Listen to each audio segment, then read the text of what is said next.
Welcome to Women and Films. I am Kemi Oshukoya. Unlike today, when most high-end fashion, including avant-garde from famous fashion designers, are worn by both movie stars and as well as first ladies.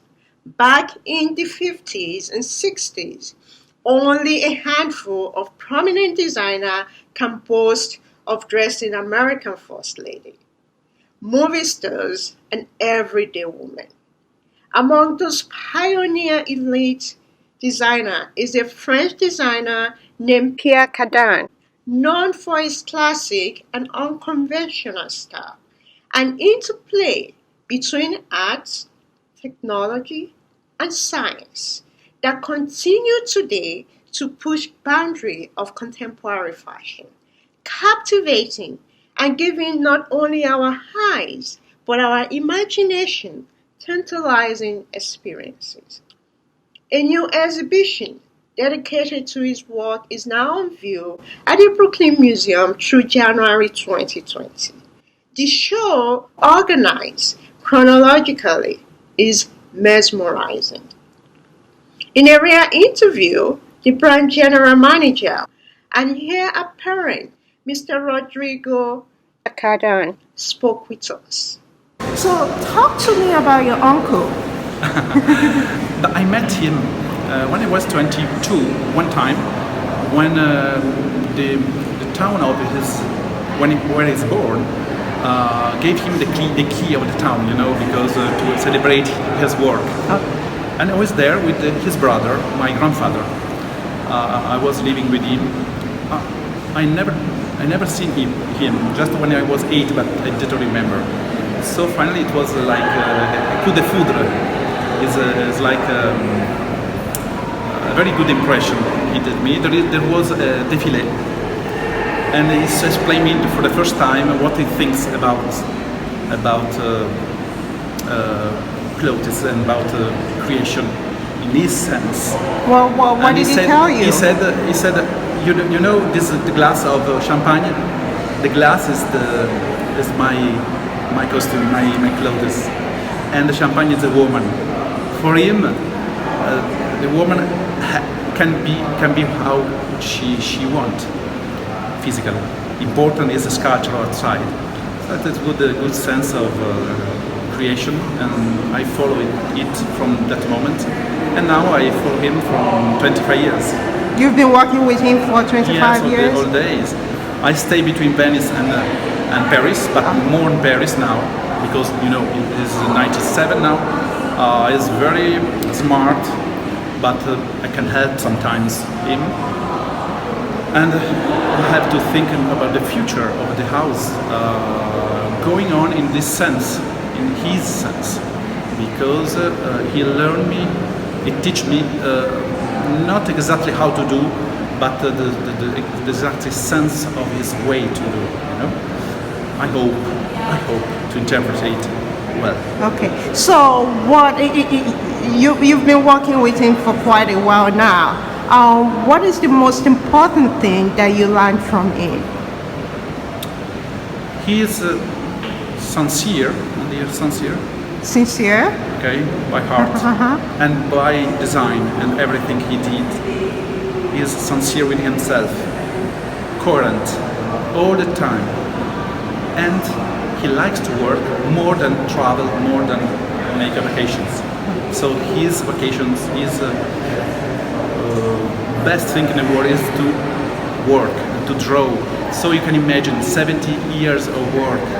Nobody did. So it still remains very creative. Very creative. When I wake up in the morning and I take with him a breakfast on the table in front of his bedroom, there are a lot of design different from the day before. You can imagine he told me that he wake up in the night more than one time, and he wrote something he preferred to draw and to fix these ideas during the night. Okay. It's incredible. So what is it like to translate those ideas into reality for you? What is it, when you pick up those designs to now translate it into what what we see? Very, Cardin is able to do what he wrote. So in the morning, for example, sometimes I did it for it. We go up to the 5th floor where there are the mannequins. Okay. So he starts to put on little tissues in the form, it cut like a sculpture, very fast. And at 10 o'clock when the guys arrive to work, they see and they start to working finish. on it. And 2-3 days after, they show him what do you think, Mr. Cardin, and he say no, that you have to cut a little here. That's very, very fast.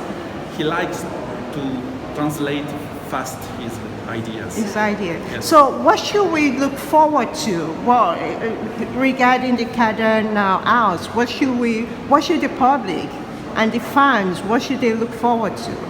What are you working on for the future? We have to maintain his fundamental ideas. He was the first to socialize the fashion, finally.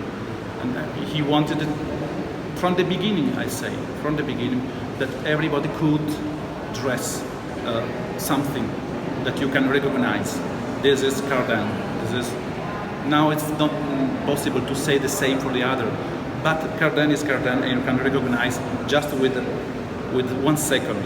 And this is important to go on in this sense. When we will make a creation, we had to remember it just after 1 second that we saw the piece, the masterpiece. Okay. I think it's important to maintain that and don't go to work on the little particular. Pierre Cardin is great ideas, maximum 2 ideas in one creation. That's all, and I have to go on in this sense. Okay. Maybe with different forms. He likes geometry, perfect geometry.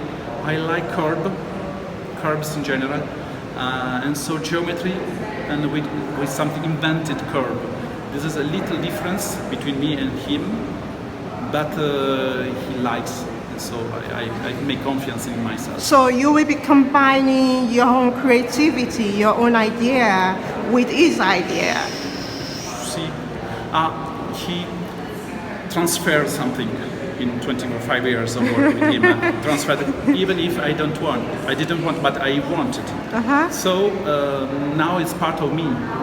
A lot of things. Okay. And I believe in this part of things. Okay. So I don't remember when I became like that, but now I am. And I have some little difference, and not about the concept, general concept. Okay. Just some curve. I have another better sensibility. I could make something different, but he likes what I do. That make me confident. Okay. How challenging is it for you to accomplish that? Is it easy for you to do? You've been doing it. I started a few years ago with glasses, for example. He likes a lot of glasses. The furniture, and there is one of them, the sunset, with the sun, that try to go down on the sea. Okay. Is there. I'm very happy that his work is here. My uncle, when they saw it, he say, that's fantastic, do it. Okay, so this is Pierre Cardin and Rodrigo. It's perfect. Okay. My last question to you is, your uncle was very innovative when it comes to in terms of gender and in terms of creation. In terms of in the 60s, it was ahead with the space suit and technology and design. So to see this exhibition put together, what does it mean for you?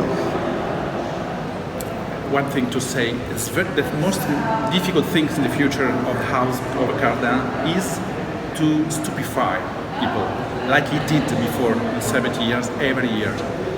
That is the most difficult project to assume. But now I saw the exposition very quick, and it is fantastic. I have to say that Matthew, the organizer, he interpreted perfectly the way to think of Pierre, the majesty of some of his work. But in his life, my uncle was very fast. So when he finished a creation, he started to think to the next one, and he doesn't want to copy the past, even if it is himself. You can understand it, and this is Cardin. Okay, you can recognize, but with never reminding what he did, and that's the second difficult thing. Don't copy the past. Look forward to the future. Exactly. And that's what you're doing. That is Or what you're trying to do. That is my unconsciousness, but maybe not. I'm happy to do it. What Cardin has created inspired Matthew Yokobosky, the senior curator of fashion and material culture at the Brooklyn Museum. So talk to us. What is it like putting this exhibition together? Well, what was extraordinary about this exhibition was that we had a full access to Pierre Cardin's archive, and so we were able to go in and bring out objects that people haven't ever seen, and well, especially since they were on the runway. So, you know, sometimes things come out on the runway and then they go away, you never see again, but Pierre Cardin kept everything. So we were able to make an original exhibition that really showed his 70 years of creation and innovation in everything from hemlines to new materials. So again, well, going through all those collection. Well, what is that? Talk to us about that experience for you. Well, when Mr. As somebody that has been, you know, this is what you do. So what is that experience like? Yes. So with Mr. Cardin, you know, he agreed to do the exhibition. So I met him and we had a really wonderful conversation. And he said, yes, please show him the archives. You know, so they open up doors and I would walk in. It would be like it'd be like Alice in Wonderland. It was amazing. So. It was a difficult job because there were so many things that I liked, you know. So how do you decide which things that you think are best, you know? With Mr. Cardin, he began as a tailor, and so unlike a lot of clothing that you see on the runway, his clothing, when you open it up inside, it's all finished. Every piece is just gorgeous in terms of the sewing. And that comes from starting out as a tailor. So I think for me it was a very difficult job to go through all of the clothes because I think we could have had 20 exhibitions because I would like to see everything, you know. So this is the tip of the iceberg. So when you were going through those collections, what was the idea in mind? What were you thinking that, okay, this is what I want the focus of the exhibition to be. This is what I want to give to the audience. Yes. Well, for me, one of the main things was to show the entire chronology. There's not many artists that are 97 and still working, so I thought it was very important that we showed what a 70-year fashion career looked like. So I knew I wanted to do that in chronology at the beginning, and then focus in on specific moments. You know, his iconic Cosmocore collection, which was his first collection where he was blurring between men's clothes and women's clothes. The moments when he was making clothes with new fabrics, like Cardin fabric, which could be molded with heat mold. And then also I loved the clothes that he made after he visited NASA, and they became much more about motion. So he designed the kinetic dress. So when you spin it, the whole dress moves. And those are things that, you know, are iconic in his career. But then you find surprises, you know, like he did clothes that had lights in them that blinked, you know, and he did a whole, you know, many collections of evening wear. which he said his evening wear was based on when you look up at the heavens and see the stars, he wanted women to look like they were wearing galaxies. So they had rhinestones and beautiful materials on them so that when the woman walks through space, she sparkles like the sky. And speaking of celebrating women, and right now there is question about gender equality and pay parity. And walking through the museum and even talking to the muse is somebody that for decades have celebrated women. What is your opinion about that, given what is going on in our society right now? Well, he was somebody who early on was thinking about equality in dress, and he was of course at the beginning of that conversation, and I think experimented to see what would work, so his body stockings that you would wear a vest over, or he made women's skirts short but men's vests long so that the vests and the skirts were almost the same length, And it created a little bit of a confusion, And I think in our culture, where today we're trying to move away from binary conversations to a multiple conversation, that the blurring of genders is very important to consider in terms of future design. Of course, everyone has anatomy, and of course we all pick our own clothes. We live in a country where we can choose what hairstyle or what jewelry we want to wear, so we can individualize.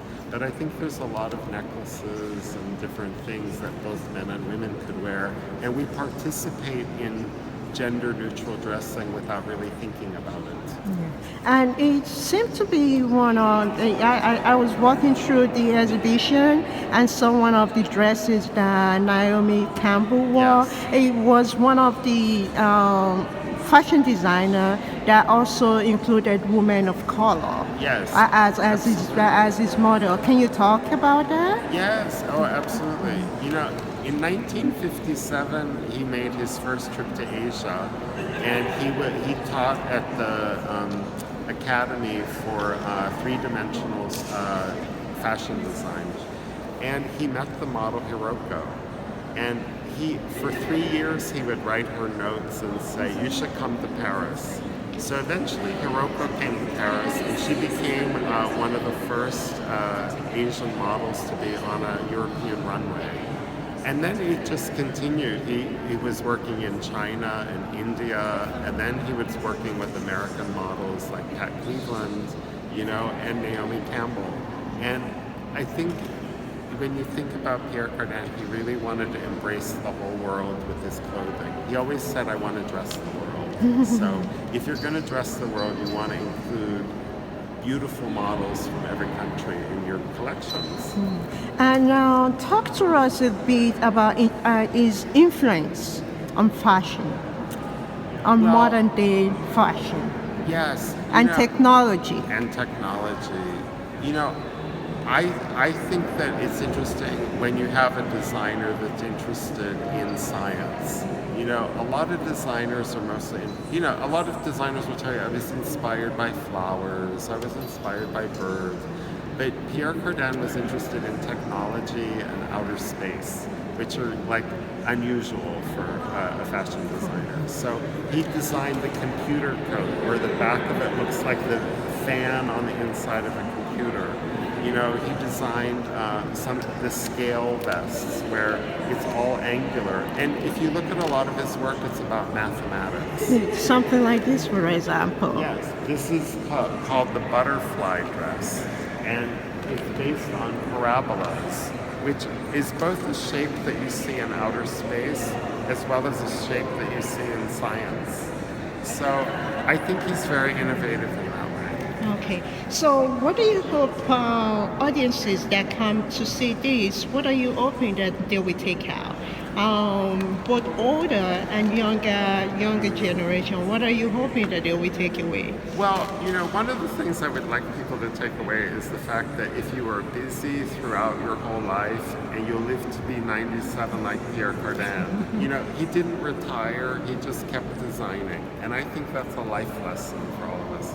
But I think in terms of design, I think you want to remember how much he did for gender-neutral dressing, in trying to create equality through dressing, that people were in, he rarely had women in heels.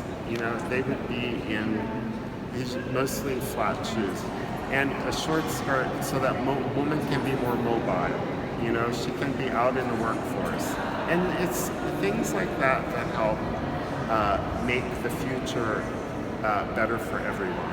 So hopefully Mr. Cardin has helped in that direction. In fact, Cardin design in the 60s is nothing short of perfection and continued to remain so even by today's standard, and was at the forefront of the convergence of fashion, arts, and why was it technology. important for you to sponsor this exhibition at this particular period? I think overall the Eschews company is really in the convergence of fashion, art, technology. We're in the forefront of the museum business as well, obviously fashion. And this is really a great opportunity for us to bring Pierre Cardin into the U.S. Talk to me a little bit about the influence on fashion in general. Well, as you know, Pierre Cardin is such a major influencer, for so many decades, starting with Jackie Kennedy's outfits all the way through to Star Trek. I think as you see the exhibition through the move of the various decades, you'll see his influence.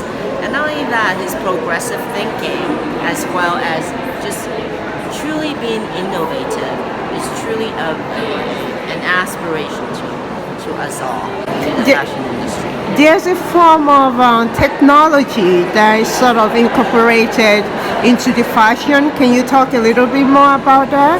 If you're looking at his futuristic collection, Yeah. you will see that for yourself. I think we have all. Some of us may have grew up with Star Treks and the mixed media pieces with the metal and truly a futuristic, innovative thinking behind it. I think he had made a huge influence over several decades. This week we're celebrating the 50th anniversary of mankind traveling to the moon. So the influence of fashion, and in particular the suit, can you talk a little bit about that in terms of technology and how technology and fashion sort of incorporate together? Can you talk a little bit more about that? Sure, yeah, absolutely. I think, in today's world, is technology is such a huge influence in the way we live day to day, and by building technologies and into our clothing and ready to wear, there's function, there's a performance, there's a quality to it that if you look at what Pierre Cardin has done, and he truly had the vision of where the future should be, even with fashions. And now, in particular, do you have any favorites in this exhibition? Do we have any? Do you have any particular one? Any favorite? My favorites? Yeah. Well, I think it's depending on the mood of the day. I think I would go from Jackie Kennedy's suits all the way through to the Star Trek outfits, as well as some of the more Studio 54 influence items as well. Not only has he left his imprint on contemporary fashion and design through his expanded brand, he revolutionized the fashion business industry when he licensed his name on his clothing line. First important creation that my uncle did in 51. He started in 50. He's opened up when he was 28. His house in 1950. 51 he did that, and an American distributor and producer say, I would like to distribute 200,000 pieces of that. And my uncle said, okay, we will see tomorrow. He couldn't do it, but he said, I do just 200, and you make the rest. And I explain how you to do, and I permit you to put my name. And so At the back? I invented the license for the first time in the world. He did it, and thanks to that. Even now, at 97 years old, continue to inspire others with his creativity and work ethics, redefining to all of us what aging means. Well, Pierre Cardin is a very simple man. His big drug in life is working, and he says the key to happiness is to work. He's constantly going and looking at new things and trying to create for tomorrow. He's an amazing man. You've been in the industry for quite a while. How rare is that to have somebody like that in the industry? The reason I've been with him now for 23 years is because he's easy to be with. He's easy to approach, to talk with, to share ideas, to give him ideas, to discuss things with. He's not in up in a tower that you can't reach. He's very accessible. Very accessible to everyone. Oh, to everyone. Everyone that has questions and wants to see him, they can go to him and ask him questions. And what is it like working with you work with him, and also you work with his nephew? Well, what is that like? Rodrigo is a wonderful man, and he's taken over. He loves his uncle, and he respects his uncle. Pierre Cardin, the one thing about him is he doesn't belong to any banks. He belongs to himself. He's the last of the major titans of the fashion world, of the Christian Diors and all those that have sadly passed on. But Pierre keeps going because he remains young and looking towards tomorrow. Rodrigo is his nephew, and he has been, passing his ideas, and they've been working together, hand in hand, I would say, for the last 23 years, maybe. 25 years. 25 years. Yeah. And so Rodrigo respects his uncle and wants to continue the House of Cardin, following the desires and the wishes and the creation of his uncle. Again, given that all the industry, not only the fashion industry, you have major corporations that are buying those companies and are changing a lot of things. So how rare is that in your industry right now? He's the only one. He's the only one that does not belong to a big group, and all the marriages and alliances that are made with LMVH and all the other companies and the banks.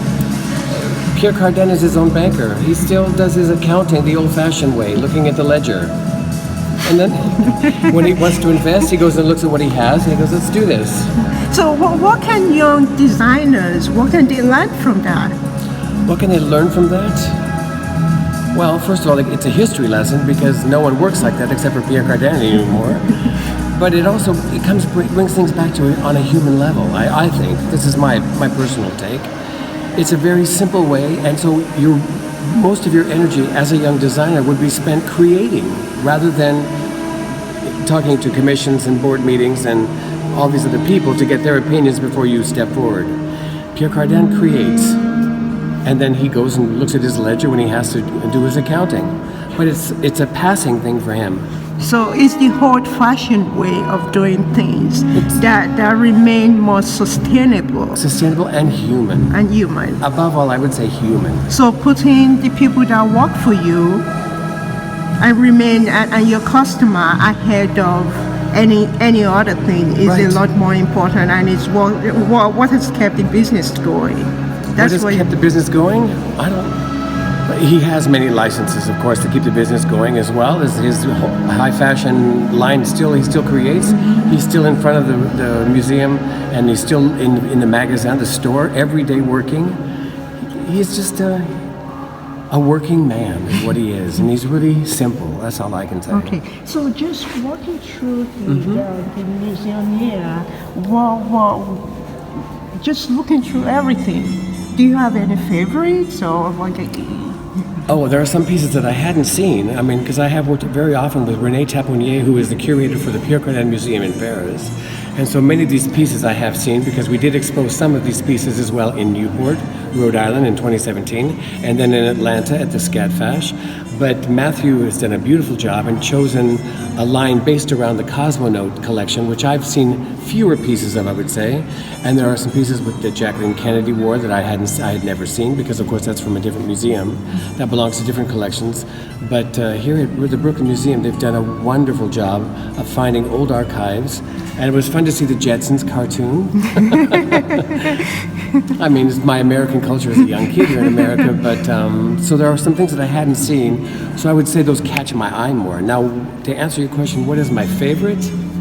Or do you have any I favorite? don't really, no, because I'm constantly amazed at the forms that he creates, the way that he changes the body form, but yet at the same time, the one thing I've always heard from clients is that it's always comfortable. He doesn't allow, he doesn't take your breath away and tie you up into a married widow or things like that. I'm sure he could if he had a client that wanted something like that.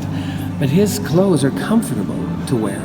So, also one other thing that I've noticed with his clothing, and one thing that was so ahead of his time, is the unisex form. Yes. And, we're talking about gender equality right now, or gender inclusion. Yes. So what is your opinion about that? I think it's amazing. I also think that Pierre Cardin was the first fashion designer to hire models of color, Indian, black, Japanese, Chinese.